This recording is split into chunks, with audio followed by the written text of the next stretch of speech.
Қайырлы күн, қазақ елі. Сіздермен бірге тағы бір пайдалы ақпаратпен бөліскім келіп отыр. Иммунитетті көтерудің тәсілдері. Иммунитетті көтеретін препараттар мен дәрі-дәрмектер, биоқоспалар қазіргі кезде өте көп таралған. Алайда ғасырлар бойы қолданып келе жатқан халық емі де әлі күнге күшін жойған жоқ деп есептеймін. Бұл енді өз ойым.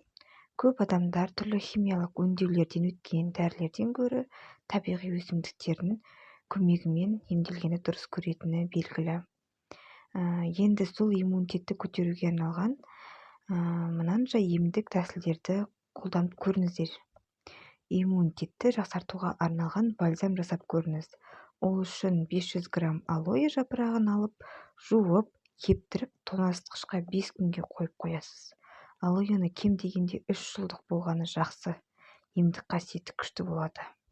Оны кесерден 2 апта бұрын суаруды тоқтатып қоясыз.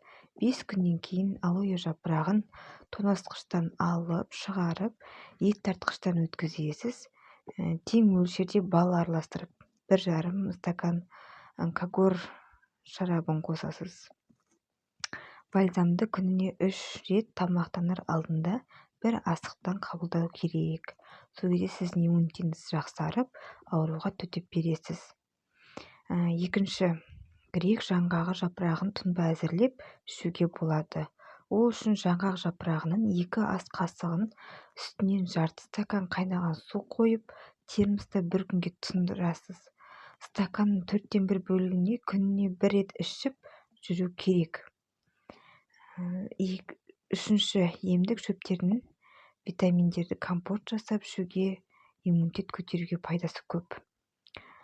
Жау жапырақ, күреңот, талшын, жалбыз гүлдерін алып, осылардың әрқайсынан 5 ас қасықтан алып, оған 1 литр су құйып, 2 сағатқа қою керек. Содан соң қарақат құлпына жиі бүлдірген жидектерін кез келген 2 литр су құйып, оны шөптермен араластырып қайнатасыз. Витаминге бай бұл компоттың түрін күніне жарты литрден қабылдауға да болады.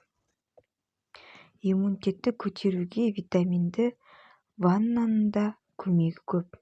Ет бүлдірген, таңқурай, қарақат, шетен, итмұрынның кептірілген жемістерін, бұдақтарын немесе жапырағын алу керек. Бәрін бірге пайдалануға да болады. Қолыңызда барын қанағат етуге де болады. Бірақ компоненттердің құрамын тең мөлшерде болғаны дұрысырақ. Қоспаға қайнаған су құйып 5-10 минут тұндырып қоясыз. Содан кейін витаминге бай бұл тұнбаны ваннаға құйып қабылдай беруіңізге болады. Сіздермен бірге болған мен, Мадина. Ауырмаңыздар.